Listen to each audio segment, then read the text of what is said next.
All right, we're back at it again for another episode of A Hunter's Legacy, the only hunting podcast that dishes the pros for the average Joes.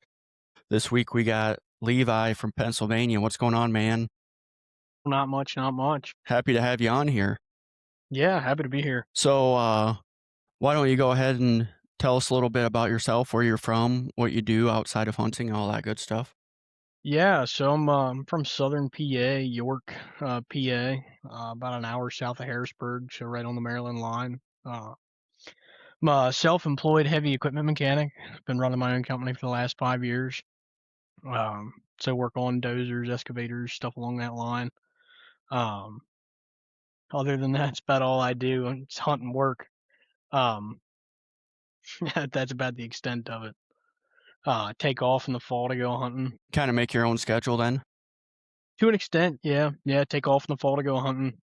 Work my, 80, 100-hour weeks during the non-hunting season, but that's about the extent of it. Don't have much free time outside of that. What kind of equipment are you working on primarily?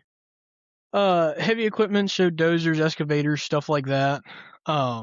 Get into a fair bit of farm equipment just with the area we're in. Um, but that's about the extent of it. Work with a lot of like homing contractors, people doing new constructions, a lot of farmers just because of the area we're in. And then we get the occasional demo guy or, the Joe Schmo who's got, a garden tractor or a little Kubota, something like that. But we work on a fair bit of stuff, pretty much everything and anything. There's the very little we won't do. I was curious about the ag equipment just because you said you take off a little bit during hunting season. That's probably when ag's going hard and heavy. Yeah, yeah, we've got a couple of guys that work for us now. Some of them are less avid hunters. Some of them don't hunt at all. So those guys kind of pick up the slack while I'm away for the season. There you go. How old are you? 23. Well, good for you having your own business that early, man. That's pretty impressive. Yeah, it's been a wild ride. Uh, Pretty much worked for deer right out of high school. Got laid off during COVID. Um, I called a good buddy of mine, and he worked for another John Deere dealer at the time. I said, "Hey, why can't I do this on my own?" He said, "Well, I don't see any reason you can't." And I said, "Well, shit, we're gonna try." And that's been 4 or 5 years ago now. So it's been steady growing. There's been growing pains, but we've been steady moving since. Very cool. Wouldn't change it for anything. No, nothing in the world. Make my own schedule, work on my own stuff, do what I need to. Obviously, take time off to go hunting and guiding. So it's been a blessing. I wouldn't change it for a thing. Yep, I hear you, man. So into the good stuff. How long you been hunting, man? Oh shoot, I probably started hunting just 12, 14 maybe. I came out of a non-hunting family, so I had some cousins and stuff that hunted, but none of them were real avid hunters. Just got out when they could. But came out of a non-hunting family. I watched all the guys that everybody else watched growing up: Andrew Flair and Bobby Guy and um, all those other guys that they watched growing up. Um, that kind of got me into all of it, and from there it was hammered down. Got my own job and started making all my own money, and I said, "Well, shit, I'm gonna blow it all on hunting equipment," and it's been that way ever since. So So it's you grew it is. grew up in a non-hunting family. How'd you get Yep. started? I just watched the guys that pretty much all of us watched growing up. So all the older generation of hunting shows that used to be around that you can still catch on YouTube and stuff like that. But then watching guys like Andrew Flair or Bobby Guy, I got really heavy into waterfowl hunting right off the bat because we live right off the Chesapeake Bay, so that's a pretty big thing in our area. So I got real deep into that, and then I had a cousin who was had a farm not far down the road, and he hunted some here and there, and so I hopped in with him and started hunting there, and it's I've been bit by the bug ever since. So you had some buddies that hunted when you were in middle school and high school? Yep, yep. But obviously, the area I'm in, yeah, everybody and their brother hunted. Everybody went out. For us, our opening day was always the Monday after Thanksgiving until they changed it here recently. But all those guys, all those guys went hunting. That first Monday we had off school, but everybody went out. Everybody and their brother hunted around here. We have so many ag fields that heck, you could walk out your back door and shoot them. Um, so yeah, everybody around us hunted, and it's always been something that's kind of intrigued me. Always needed to be outside doing something, moving around. So hunting just seemed like the right realm to go into. And you started primarily with waterfowl? Yep, yep. Started pretty heavy into waterfowl. Obviously, goose season used to be a whole lot different for us. When I started back, shoot, that'd be 10, 12 years ago now. So it used to be really different back then. You could shoot piles of them, and there were guys shooting. Four people were shooting 50 or 60. Stuff like that. It's changed drastically now. But that's primarily what got me into it. Was hunting geese. That's a big thing for us. We still do it all the time. But then obviously you get bit by that bug and you see whatever other realm you can go down, and got into deer hunting pretty heavy, and pulled my elk tag 2 years ago here in PA. So then I did that, and it's been downhill ever since. So how'd that work with your parents when you told them that you're gonna get started hunting? My mom was pretty skeptical. But I like to think my mom's always been pretty supportive of what we wanted to do. All of us, I have three siblings. We all kind of went different directions. Um, Skeptical, I think's the best word for it, but she was pretty supportive in all of it. Um, when I couldn't drive, she took me out early in the morning, and I had buddies pick me up, stuff like that. But she was always would never tell me no if I wanted to try something. She was always big on us trying something and getting into it, figuring out if that was for us. My dad, really didn't care. He said, "Heck, if you're gonna try it, you might as well do it." So my parents were skeptical's probably the best word, but yeah, they weren't gonna tell me no when I wanted to try something. So it was definitely interesting coming out of a non-hunting family, because neither family member really knew what the heck to do. Especially when I shot my first deer, that was a debacle and a half. Um, both my parents had no clue what was going on or what we were gonna do with it. Um, but We'll it come is back to that first deer, but I'm just curious. So did you have any like guns in the house growing up? no, no. My mom, I wouldn't say she was no guns, but she was definitely wasn't gonna buy me my first one. Um, My dad grew up around firearms. My grandfather had firearms for years. Um, we had some family members that were cops and stuff like that. But so I wouldn't say my dad was no guns, but he probably also wouldn't have bought my first one. Um, so yeah, none of that stuff was never really around in the house. Not like I had access to it. Shot my first deer with a bow. So that kind of what got me the bug. Um, as I grew older and stuff like that. What were you using when you were waterfowl hunting? I was borrowing buddies' shotguns and stuff like that, and I had some older family members that had guns that whenever I asked, I could grab it, stuff like that. But I didn't have my first firearm till I think I was 16. So I had a good four-year gap before I had any sort of firearm to hunt with, at least of my own.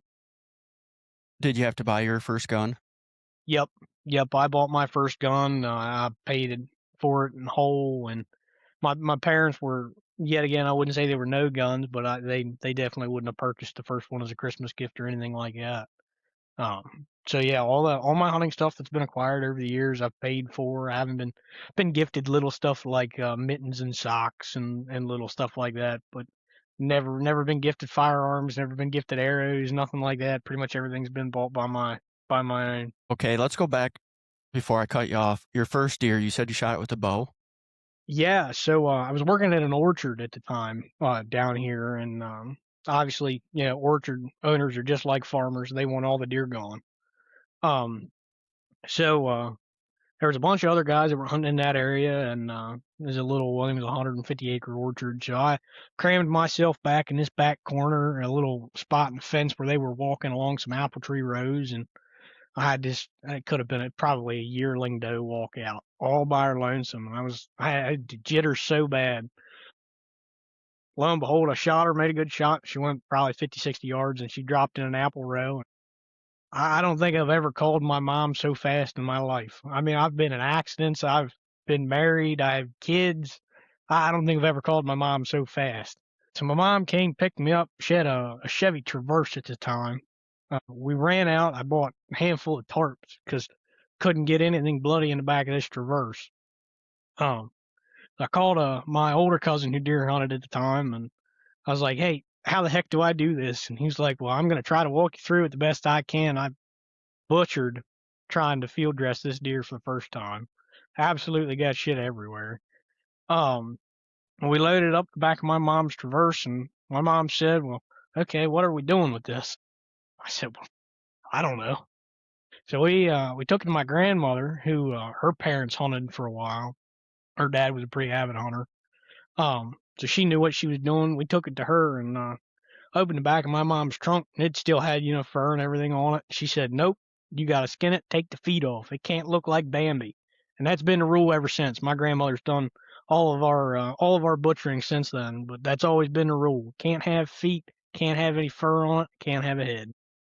So we got that all taken care of, and then we started eating on it, stuff like that. Come to find out, my mom doesn't do deer meat.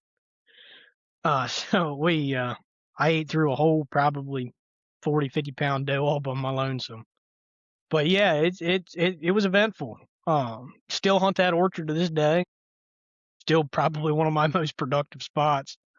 Um, but yeah, it's definitely was an interesting first deer. Probably not the same as a lot of people's.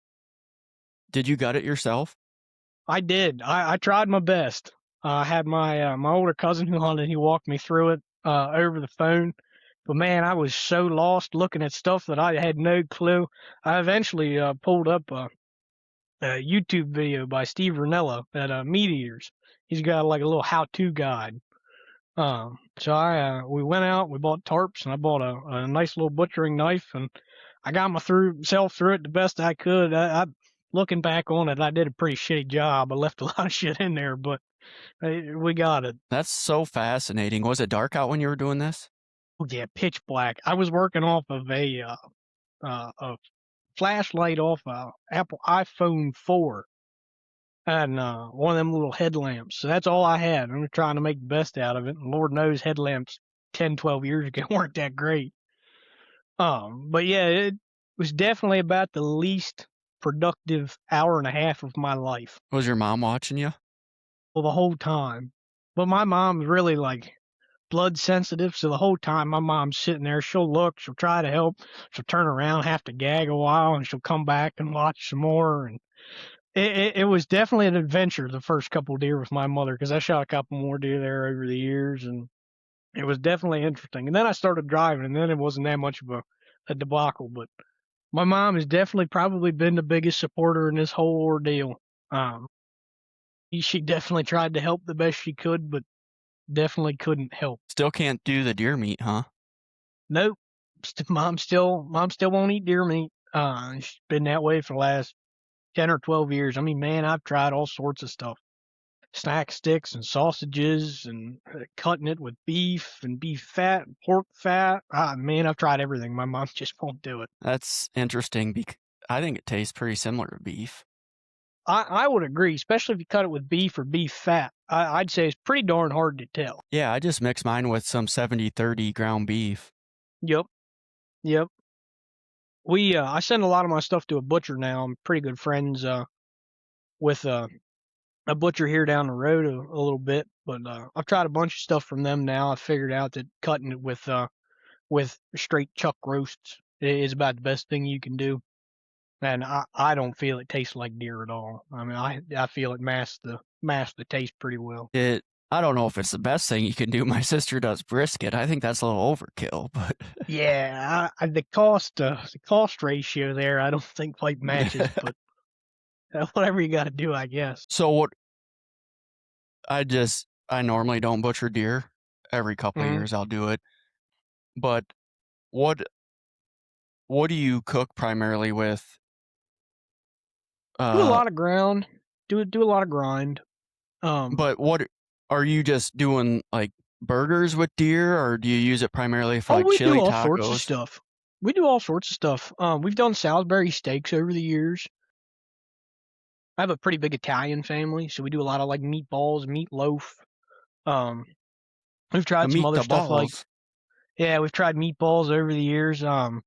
we've done like cream cheese filled pinwheels, and we've tried all sorts of stuff over the years, and we've found that there's some stuff that's a little bit better than others. Our butcher now will make a sausage, so it's half pork, half deer. It comes out just like normal pork sausage. So we use that for breakfast sandwiches and breakfast tacos, and I mean, you name it, I've probably tried it. Your mom probably has too and just can't get into it. Yeah, my mom has tried over the years. I'll give her credit where credit is due. My mom's definitely tried over the years. But when my grandmother cooks it, it's very much like the basics. Take a half a rear ham and just chuck it in the crock pot and hope for the best.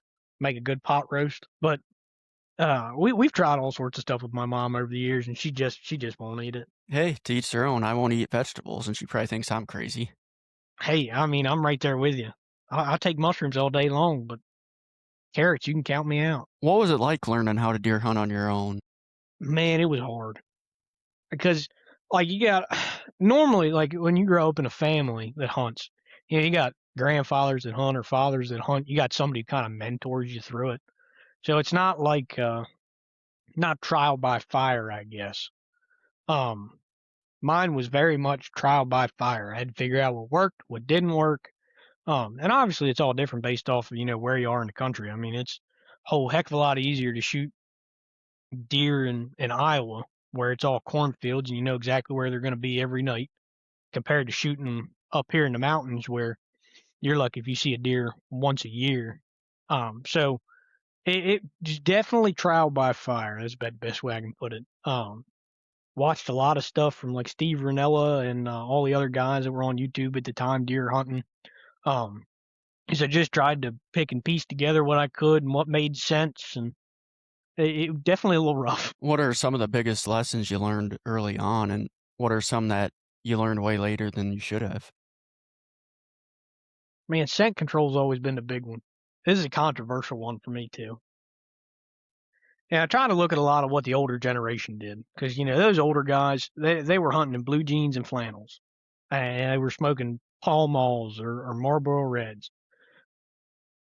Something I fought with really hard, and I figured out real late, couple years ago, real late in my hunting career. Scent control don't matter. It's all about wind direction. Yeah, if you've got perfect scent control and you don't think you smell like anything, but you're blowing right into where they're gonna be, they're gonna bust you every time. It don't matter if you smell like hog manure. If it's blowing back behind you and they're not coming that way, you can shoot them 10 times out of 10. I feel something I learned, I guess, probably really, really early in my hunting career is you gotta get out there. You can't hunt them from the couch.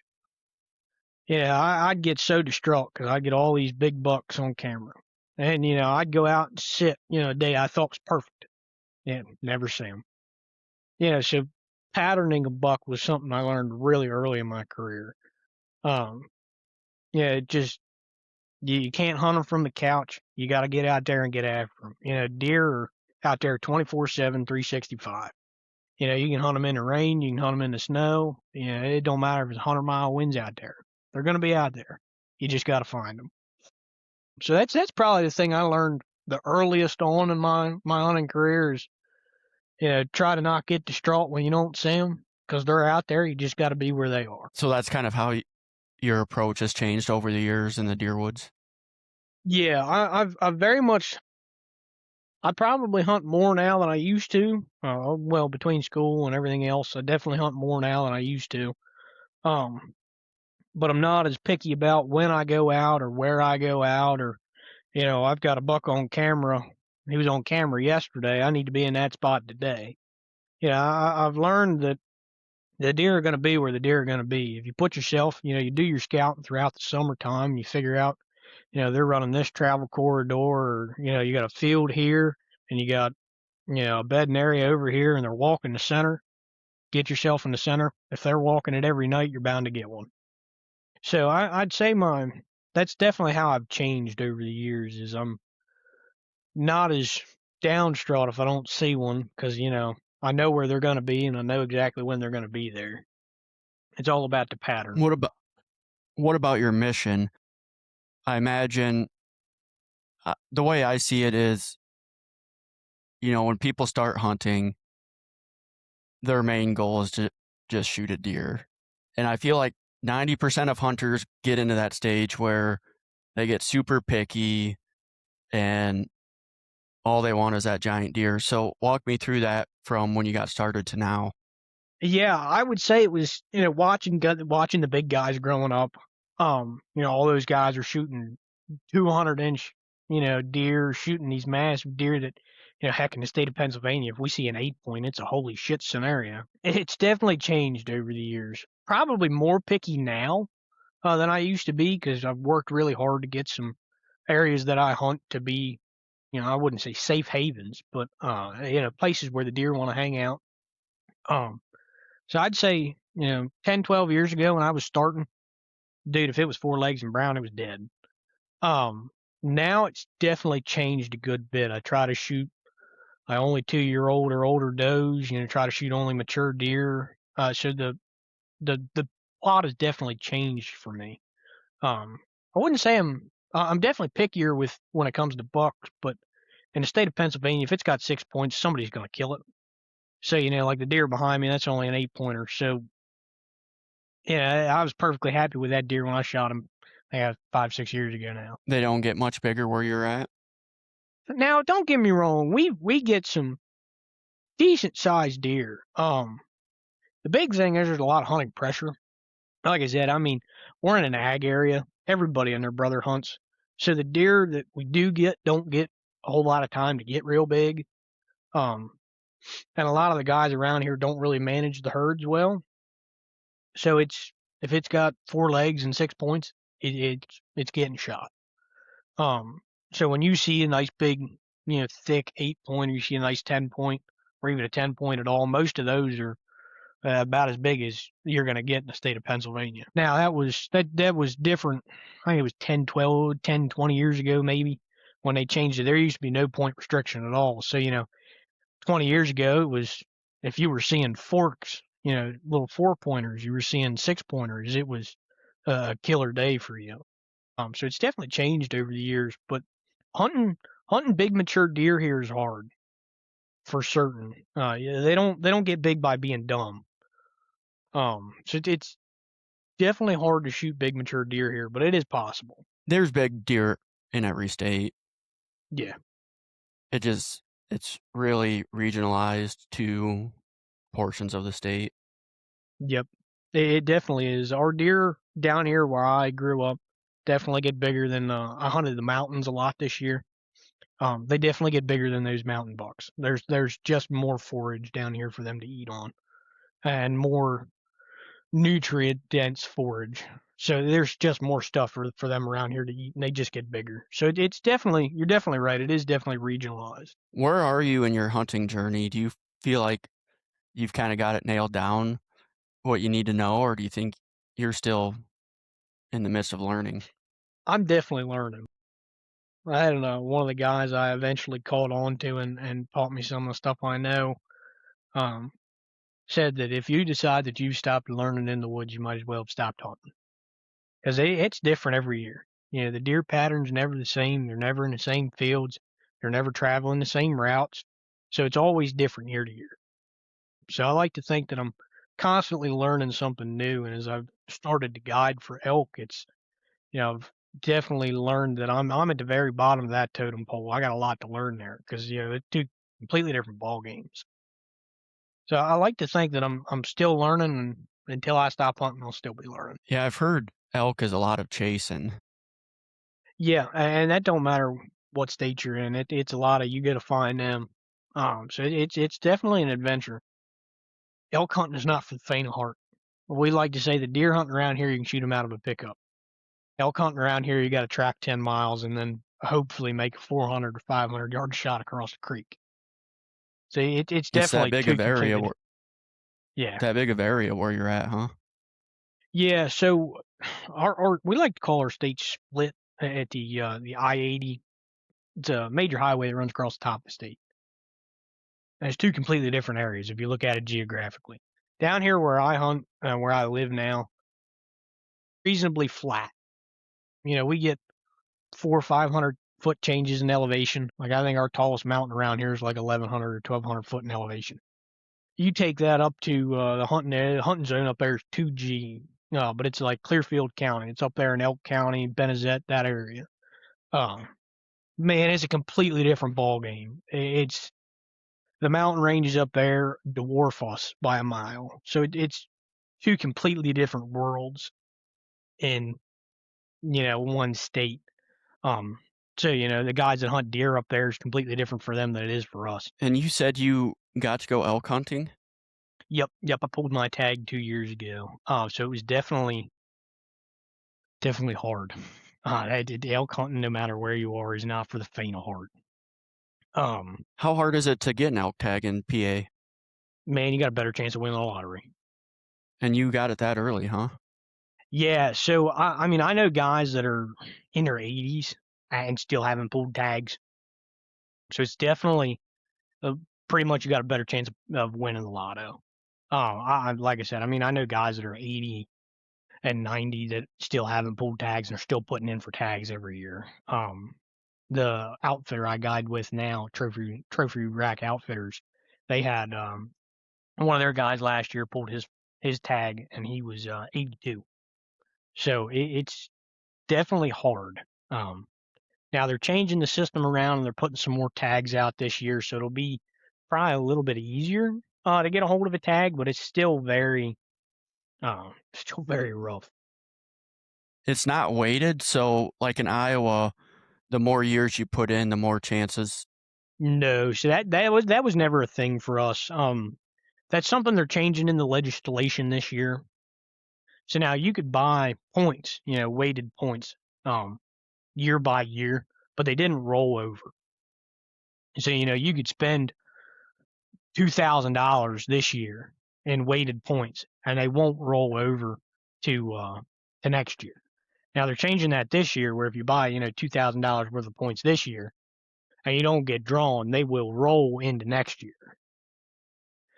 PA is also very new into elk hunting. It's only been a thing for the last, I think, 15, 20 years, maybe 30, because PA was one of like the hardest hit states when it came to like the reintroduction of the elk and the whole rejuvenating the population.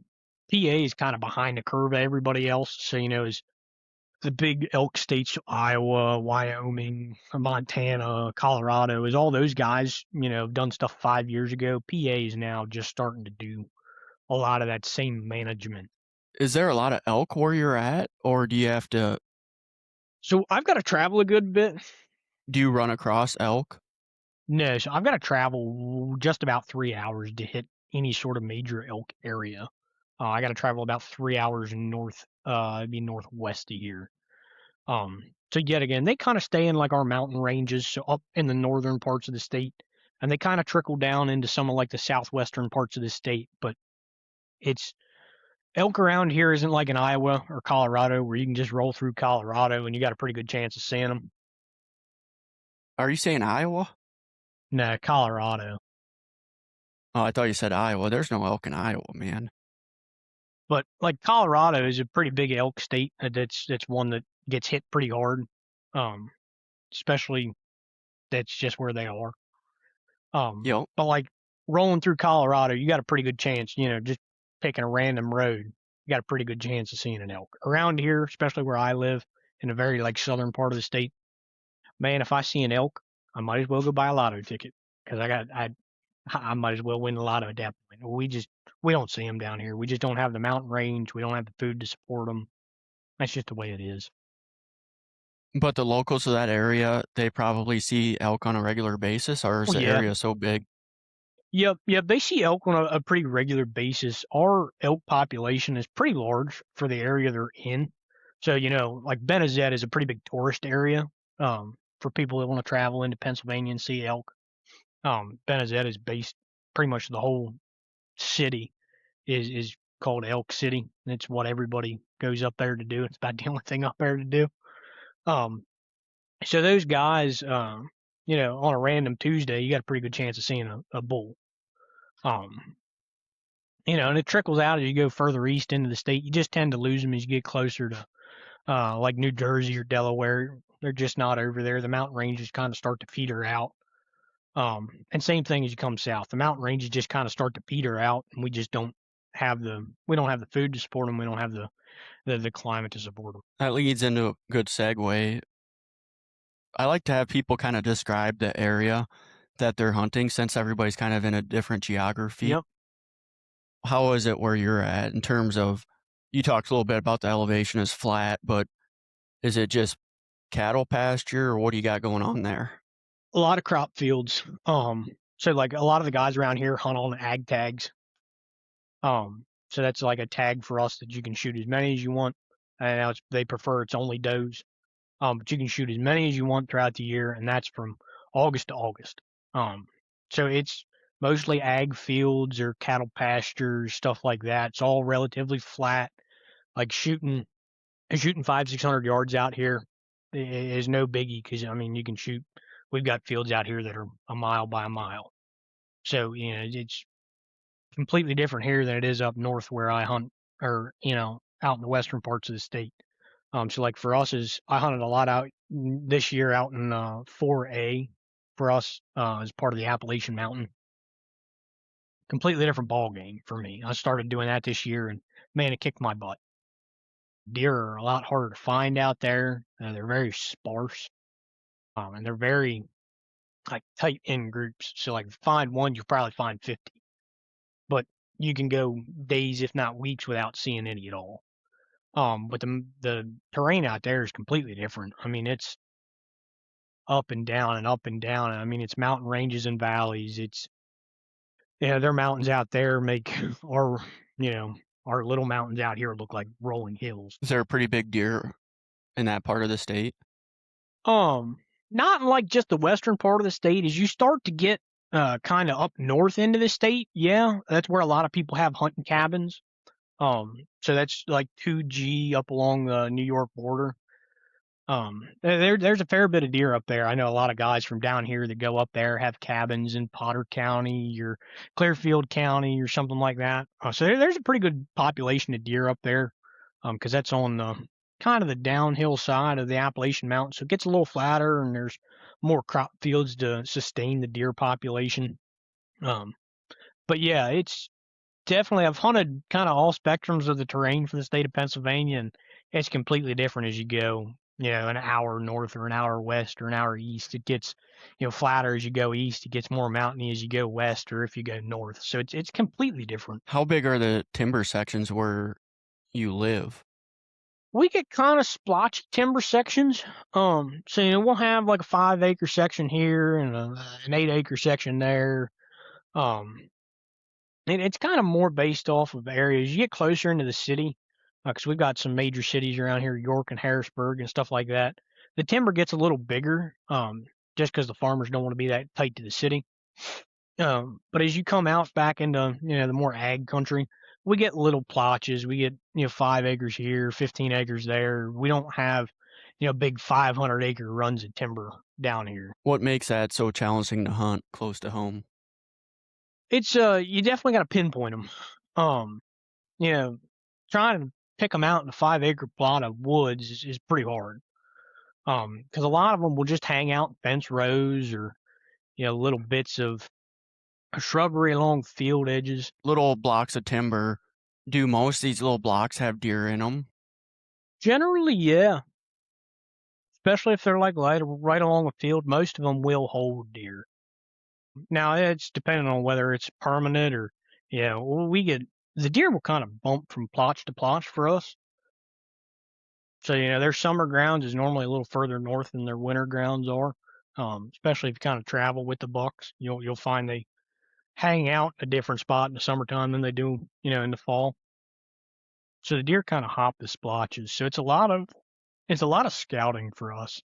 It's not just get out there. You see them there in the summertime. They're going to be there. So it's definitely a lot of kind of hopping around for us, figuring out which blotch of timber they're going to be in or which cornfield they're hitting that week or something like that. So it's definitely a little harder to hunt, but we've got plenty of deer down here. How are you doing scouting? How far apart are the roads where you're at? Not real far. We I wouldn't say we get Mile by heavy mile? traffic. Yeah, yeah. I mean, we get well, our roads that run north and west are probably, or north and south are probably only a mile or two separated, and then you get little roads connect them all, so we can generally check, this field or that field. And most of the fields and the farmers we know, we'll hop on field roads or stuff like little back dirt roads and nobody knows exist. So our scouting, we definitely don't spend a whole lot of time driving. It's more or less just go out. Like most of my scouting is, I'll sit, on the edge of a cornfield or the edge of a big blotch of soybeans or something like that, some ag field. I'll sit and watch for a half hour to an hour right around dusk. Um, because that's when they'll start to come out for us. And you hear it all the time around here. Somebody hits a deer in this area, or somebody hits a deer in that area. So then we'll kind of pinpoint on that. And we'll kind of watch that area a little heavier. Um, but scouting is not something that's really hard for us. It's, they're going to be in one farmer's field or another, and we've gotten to a point where we know a lot of the landowners pretty well. And I hunt with a group of buddies now. We all know this landowner, or I know this landowner, and he knows that landowner. So the landowners have gotten to a point where they'll just text us, "Hey, I'm in this field. I'll send you a pin. I got deer that are sitting here, tearing up my soybeans or tearing up my corn." So scouting has definitely kind of gotten easier and harder for us at the same time. I was curious because where I hunt, everything's square miles, and you can do a lot of the scouting from the road, Yep, yep, and yeah. so can It's everybody else too. Yeah, that's not really a luxury we get, because a lot of our fields are back field roads or at the end of some dirt driveway. You're like back behind somebody's house, so we can't really just slow down on the side of the road and peek into a cornfield. You got to like know the landowner or know the homeowner.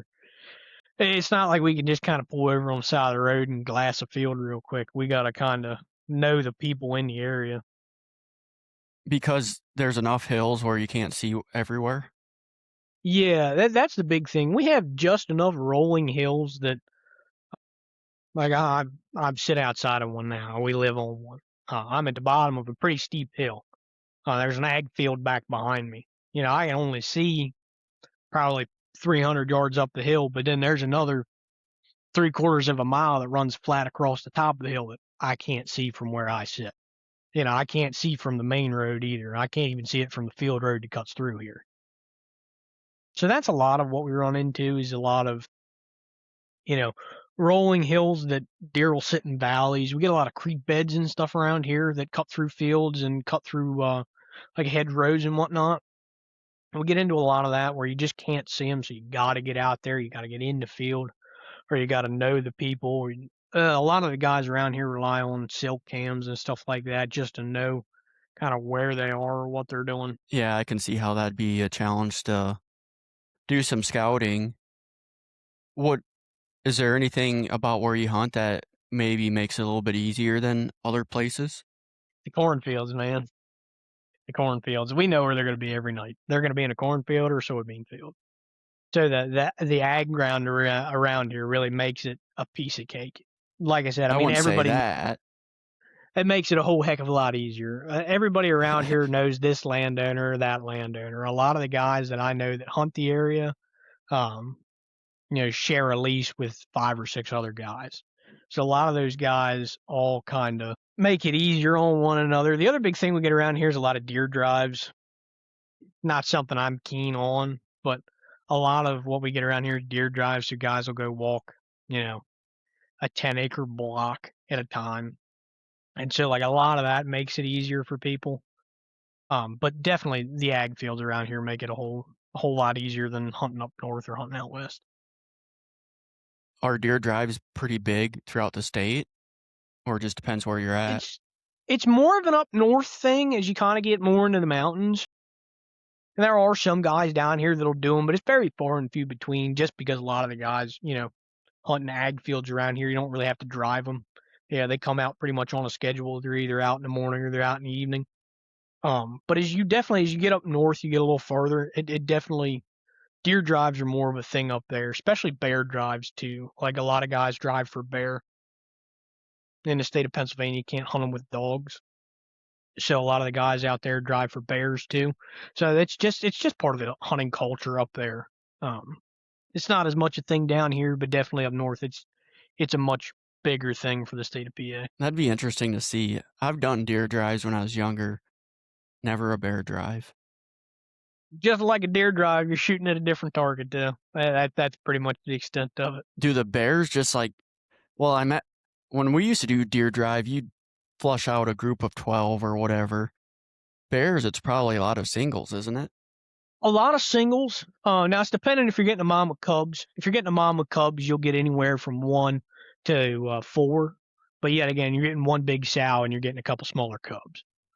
But it's definitely a lot of singles. We don't get a whole lot of boars around here. Just at least not that I've ever shot, or not that anybody I have ever known has shot. It's a lot of sows and a lot of cubs. But there are guys that are out here shooting big boars. There's I think it's a PA state record holder, a potential record holder that just came out this year that got shot up in 2G's Clearfield County. That big boar weighed, I think it was 778 pounds, or right around the Oh, 750. wow. Yeah, right around the 750, 800-pound mark. Now for the state of Pennsylvania, that's a massive bear. Um, and most of the bears that we see shot, or most of the bears that get shot in the state of Pennsylvania, are anywhere from 100 to 300 pounds. That's just the range they come in. Now you get the guys that shoot to 500-pound boars or shoot to 600-pound boars, but 700 and 800-pound bears around here are just not something you hear about. I imagine that record holder, record bear was probably eating pretty good. I would assume so. 2G gets a lot of like wild blueberries and stuff like that. So those bears do eat pretty good. Um, and it's not a lot seen, but they will prey on smaller animals. Between the deer or fawns, they're easier to get a hold of. Yeah, at the end of the day, they are a predator. They will eat on other small game or stuff like that. So they do eat pretty good up there. And obviously, you've got elk up that way. So if somebody downs an elk, or it dies for some reason, that bear will get on it, and that bear will eat pretty good. Do you have bear local to where you live? Very far and few between. Not like it is up north for us. We see it all over Facebook all the time, especially in the fall when they start to go out and feed real hard. Somebody will post, "Oh my gosh, I saw a bear in this farmer's field." So seeing a bear around here is definitely a lot harder. And when you do, and then bear season comes around, those bears are generally killed. So bears around here is definitely a whole lot harder to get a hold of, and definitely not as easy to shoot a bear down this way as it is up north in the state. Are the seasons the same where you're at, or do they have different bear seasons depending on where you're at? No, so we're all in the same season. Same thing with deer season. We're all in the same firearm season. Now bow season gets split a little bit because as you get further north, it gets colder a little bit sooner. Um, and the areas that are harder to hunt for us, so the areas that don't hold as many deer, or are tight into cities and stuff like that don't get hunted as hard just because there's not as many hunters out there. Those seasons get extended or lengthened, but generally we're all on the same season. Um, bear season is always the 2 Saturdays or the Saturday before Thanksgiving, and deer season for us is normally now it's that Saturday after Thanksgiving. It used to be the Monday after, but yeah, we all generally ride on the same season. How long is bear season? If I'm not mistaken, it's a 2 week season. It's a 2 week firearm season, and then you get I think it's a 2 or 3 week archery season before that, and then you get you get a week or a 2 week muzzleloader season. So you get roughly about a month and a half to 2 months worth of being able to hunt bears. A month and a half, huh? Yeah, generally it's a month to a month and a half of being able to shoot bears, and the same thing for deer season for us. We generally have a month of bow season, and then we get a 2 to 2.5 week, or a 2 week to a 4 week, depending on what zones you're in. Rifle season, then we get a 2 week muzzleloader season, and then we get another, I believe it's 2 to 4 weeks of archery season after that. How often can you go bear hunting out there? It's a fall thing for us, so not like it is out west where it's a big spring thing. But can Now, you I've get a hunted. tag every year? Yeah, yeah. So that's not a lottery thing for us. Now it's an add-on, so it's not like you can't just like when you say, hey, I want to buy a hunting license. You normally get a spring turkey tag, you get a fall turkey tag, and you get a antlered tag or a flintlock tag. Because your antlered tag counts as a flintlock tag for us. But you just like when you buy a normal hunting license, it's a turkey tag, two couple turkey tags, and a deer tag, a 1 buck tag, or a flintlock doe tag. Now that bear tag is an add-on. It's for a state resident. I think it's $7, so it's not some astronomical price. Um, yeah, for a There state. must be more bears out there than what I think. Yeah, we're a pretty bear heavy area, and it's all black bears, and they're pretty good at hiding. They're mostly nocturnal. Um, so I mean, you can get trail camera pictures of them, thousands and thousands of them at night. Getting them in the daytime in legal hunting hours, that's what gets hard. Do you have to deal with a lot of hunting pressure where you're at? Where I'm at, no, because I've worked with a lot of these landowners over the years, especially because I run my own business, and I kind of get some rights with some of the farmers we work with. So I don't fight as hard for the ground I have. I got real big into hunting public this year because there's some pretty good splotches of public where I live down in the southern part of the state. The hunting pressure down there is definitely pretty hard. Everybody and their brother around this area goes hunting, so hunting public around here is definitely more difficult than hunting private. Um, especially during gun season. I mean, you'll have people that'll sit right on top of you pretty much. I hunted guns for the opening day of gun season on public this year, and I got sat on 50 yards this way, 50 yards this way, and 75 yards back behind me up a hill.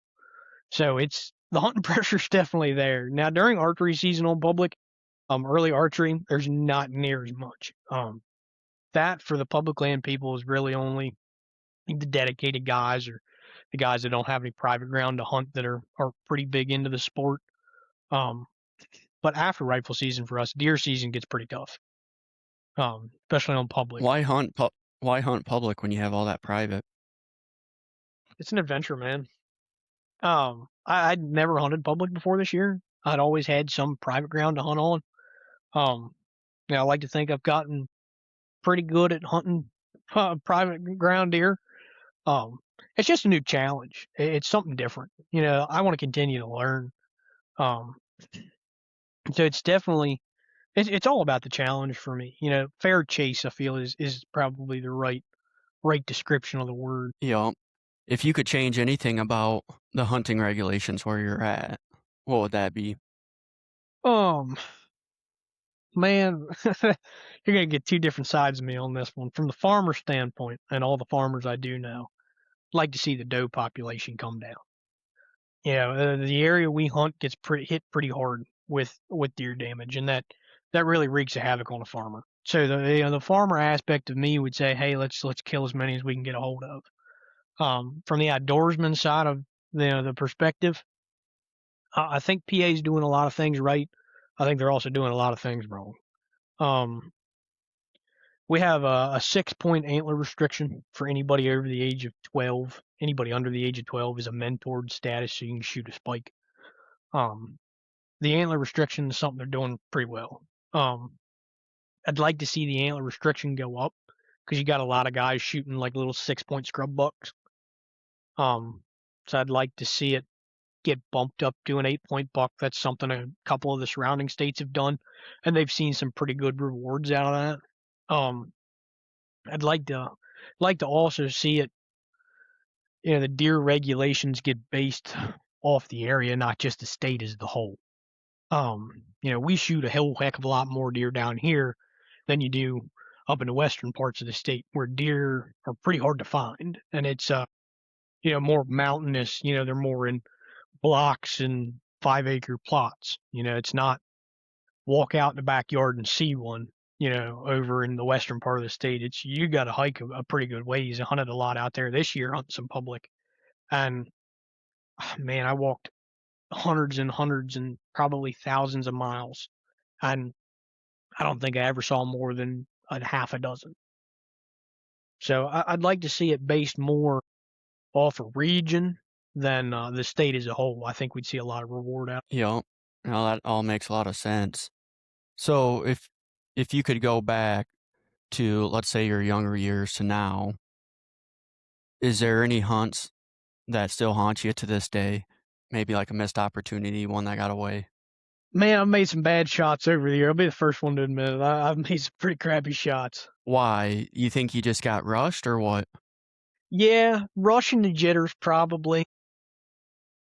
I used to hunt some family ground at a place my grandparents used to live, and yet again, this was right as I was starting to hunt. So I was trying to make the best out of everything, and I had a pack of does come in and a little spike. I was 11. I think I was 12 at the time, so I was still mentored status. I could still shoot a spike. But I had this little spike come in at probably 15, 20 yards. I mean, man, I'm up there shaking like a leaf trying to draw this heavy, heavy bow back and, standing up there pointing down at him and just sitting there shaking like a leaf. And I pulled the shot too far forward, and I think I was only shooting a 45 or a 50-pound bow at the time. So that broadhead hit his shoulder and stopped. And I mean, I tracked him miles and miles and miles. He ran down into a creek bed and up the other side of this hill and back down into the creek bed. I never found him. Could never find him. That's a haunt. That's a hunt that still haunts me. That's one I could, if I could go back and wait and tell myself, hey, just wait a little bit longer, because he'd have walked right in front of me. And I could have made a perfectly good 5, 10 yard shot. Do you think you've outgrown some of the jitters or Russian shots? No, man, it's anybody that tells you they've outgrown the jitters of seeing a big deer is just wrong. I mean, I know outfitters and guides that, prime example, the guy I guide with now, he holds a record for a couple the state record elk. And I was talking with him because we're good buddies now. I pick his brain every once in a while and said, "Man, you've seen hundreds of thousands of 400 class, elk in your lifetime. Yeah, does it ever just get boring for you?" And he was like, "Man, no, not at all. You see that big buck walks out or that big 400 class bull walks out, and man, I still get the jitters every time. I get the jitters when it's not even me pulling the trigger. And it's just I'm in love with the sport so much. I still get the jitters." I think it has, and you've mentioned his name a couple times, Ranella. Yeah, He was trying to explain it, the fear of messing up. yeah, yep. There's Steve Rinella's obviously the Meat Eater TV show. They're a really good TV show. If it's something you haven't watched, I would watch it. Um, he's also a well-established author. He's got a couple really good books out there. Um, their podcast is also pretty good. But he once said in a book that it's the fear of messing up, not the excitement of pulling the trigger, and that's something I live by. It, I would say that that's probably the best way to describe it. It's the fear of messing up, because that animal's life rides on your shoulders. He's very well spoken. He is. He's if I could, that's one man I'd like to shake hands with at some point in my lifetime and just pick brains, because he spent his entire lifetime in the outdoors. He's made a career out of it. He's now a well-established author. He's got a TV show. He's got a podcast. He's got a whole brand now. But that's one man that has stayed true to his morals and his moral compass throughout his whole, I guess, claim to fame probably is the best word for it. Yep, yep. If you could go back and tell yourself when you got started hunting one thing, what would that be? Just keep trying. There was a year or two where I got really distraught. I wasn't seeing deer. I was missing opportunities, and I put down my bow for a while. I was right around when I was 14, 15, and just stopped hunting. Um, I'd still go out for the opening day rifle season, but I didn't hunt near as hard as I do now. And I got pretty distraught. I, was trying to find deer, trying to do this, trying to, pick and piece. I was still like heavily learning at that point, trying to pick and piece everything together and figure it all out. I put the bow down. I said, "Man, it's getting too hard." I'd go back and tell myself, just keep trying, because it does get better. That's something I still look back on is, I just got to keep pushing. And that's one way I keep at it. There will be deer over this next hill. They'll be in this next valley. And that's how I just keep pushing myself, because they'll always be there. You may not be there at the right time. Yep. I always say, just in life in general, you're not failing, you're learning. Yeah, yep, that's a great way to look at it. And if you're not out there losing, you're not learning anything. Yeah, yeah. Somebody said, I got an older gentleman of mine who I've become really good friends with over the years. His only tattoo, he's the nicest guy on the planet, nice good Christian guy. You wouldn't think he'd have any tattoo. Yeah, but his only tattoo is a bad day in the woods is a better day than a good day at work. Amen, man. That's the most honest thing to live by. It's about as honest as it gets. Yep. It's a pretty special place out there, isn't it? It is, man, and the scenery as you get up north is just stellar. I mean, you can walk up on a mountain top and see 30, 40, 50 miles out in front of you, especially right in the morning time. I've got great pictures. I'll text them to you, but it, man, the views you get are phenomenal. I wouldn't change them for the world. It's just the older I get, the more I appreciate getting away from everything and being out there by myself. Yeah, yep. It's definitely the older I get, the more I appreciate the views. When I was still learning, and a lot of it was about pulling the trigger. Now it definitely changed into appreciating where I'm at, slowing down a little bit, being able to turn my phone off and just enjoy life, enjoy what God's created, and just take it all in. And that's been something that's really helped me through a lot over the years. There you go, man. Well, should we start wrapping this up with some fun stuff? Well, it's all fun, Yeah, but yeah. Go ahead, man. Let her eat. let her eat, he says. All right, listeners, we got rapid fire. If you haven't listened before, I think we got 6 questions here. Just pull the trigger, say whatever comes to mind, and we'll finish with some embarrassing stories. So the first question is the best hunting gear purchase you've ever made. Man, good comfortable boots. Good weather appropriate comfortable boots. What brand? I run the Carhartt ones now. They're like the fancy, you twist the lock thing and it tightens the laces up. Um, they're like a nice little, BOA. yeah, but they're like a sneaker boot crossover. Um, but yeah, I run them now. That's been the best thing for me. Okay. What about the worst or the most gimmicky hunting purchase you've ever made? This is gonna probably be controversial, but thermocells, it's not something I believe in. As I've learned from the older guys, thermocells don't do much. Keep the mosquitoes away, Hey man, I'm out there. I'm gonna get bit regardless. but they don't work to keep the mosquitoes away?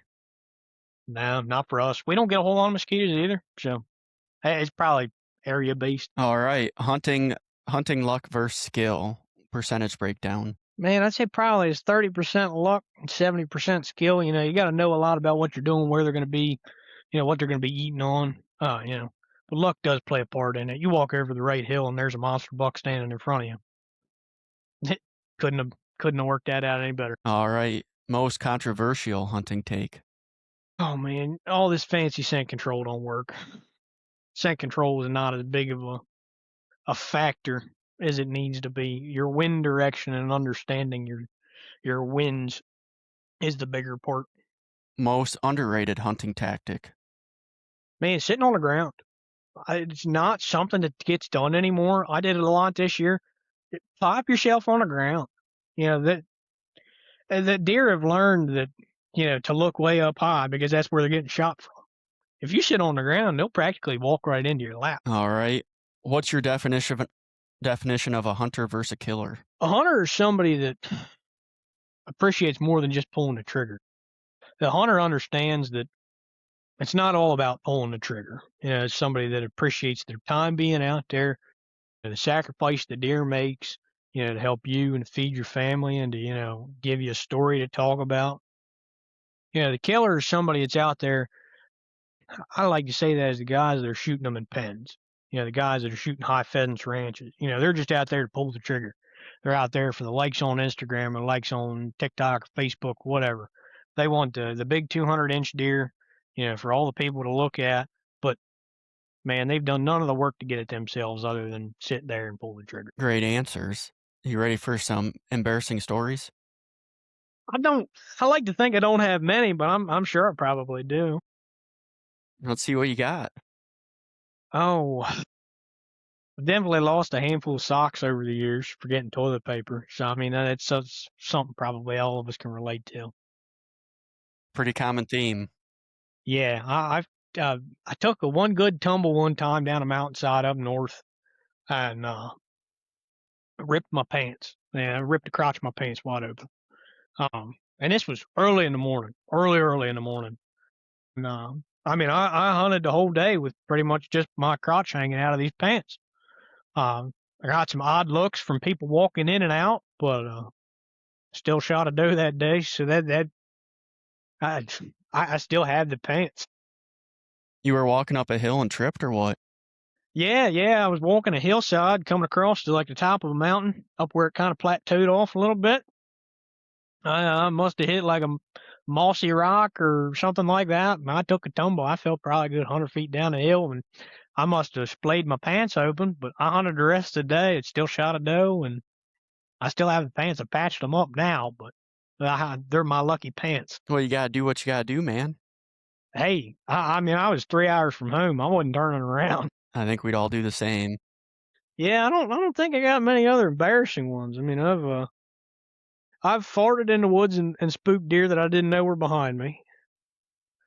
Uh, I don't know. Other than that, I don't have a whole lot of embarrassing ones. I've popped a bladder before. That's a pretty good one. It was one of my first deer. It was gutting, and I must have not cut the whole way around. And I went to reach up in there and grab and pull out, and I pulled pretty good, and it went pop.